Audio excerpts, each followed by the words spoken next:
የእውነት ይህን ቪዲዮ እስከመጨረሻው ለማየት ዝግጁ ከሆናችሁ አንድ ነገር ልነግራችሁ ተዘጋጅቻለሁ። አንድን ሰው በህይወትህ ትልቅ ነገር ዋጋ የያዘ በህይወትህ ላይ ምንድነው ብላችሁ ብትጠይቁት እሱ ትኩረት ያደረገበትን ነገር ሊነግራችሁ ይችላል። ጓደኛችሁም ይሁን ሌላም ሰው ብትጠይቁ በዚህ መንገድ ነው የሚያስረዳችሁ።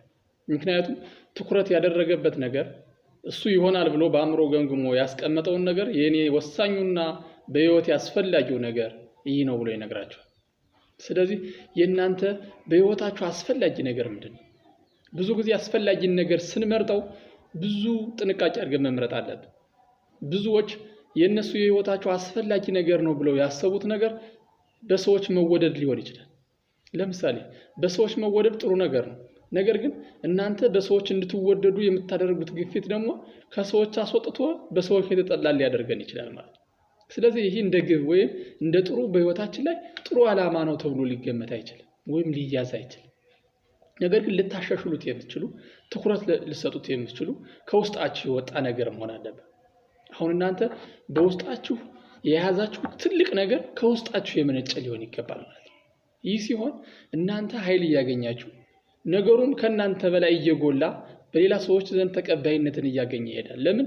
ከውስጣችሁ ነው ያመነጫችሁት። የምትፈልጉትን ነገር ነው፣ የምትወዱትን ነገር ነው ለእናንተ እየነገራችሁት ያለ፣ ለእናንተ ስራ ማስፈጸሚያ እያደረጋችሁት ያለ ማለት ነው። ስለዚህ የምትወዱት ነገር ምንድነው? በህይወታችሁ ውስጥ ትልቅ ቦታ የሰጣችሁት ነገር፣ ይህንን ነገር አድርጌ ብኖር ትልቅ ህይወት እኖራለሁ፣ ትልቅ አሻራ ጥዬ እሄዳለሁ፣ ለኔም በአእምሮ የሚቆጨኝ ነገር የለም ብላችሁ ያሰባችሁት ነገር ምንድነው? አሁን ይህን ነገር አስቦ አመራምሮ ያስቀመጠ ሰው ካለ 50% ሄዷል ማለት ነው። 50% ወደ ስኬት ላይ እየወጣ ነው ማለት ነው። ነገር ግን ይህንን ነገር ያላደላደላችሁ፣ ይህንን ነገር ያልመረጣችሁ፣ የህይወታችሁን ዋና መሪ አስፈላጊ ነገር ያልመረጣችሁ ሰዎች ካላችሁ ግን አሁን ቆም ብላችሁ በህይወቴ ምንድነው የሚያስፈልገኝ ነገር? የኔ ዋናና የህይወቴ መሪ ሊሆን የሚችል ነገር ምንድነው? እሱን በሰራ በደስታ መፍለቀለቅ ምን ሳደርግ ወይም ምን ሲወጣ ነው ወይም ምን ሳስብ ነው ወይም ምን ሳከናውን ነው የሚለውን ነገር አሁኑን ቁጭ ብላችሁ ማሰብ አለባችሁ። ይሄ ነው እናንተን ከሌላው ሰው ሊለያችሁ የሚችለው። የእናንተን ተሰጥኦ፣ የእናንተን ኃይል፣ የእናንተን የተፈጠራችሁበትን ዓላማ ሊያሳያችሁ የሚችል ማመላከቻ ትልቅ ዘዴ ነው ይሄ ማለት ነው። ስለዚህ እናንተ ምንድነው በህይወት የተመዝኖ እኔን ሊተካ የሚችል ነገር ምንድነው? ይህንን ነገር ማወቅ አለባችሁ። ይሄ ነገር ትኩረታችሁን ወደዛው ሰበስቡ።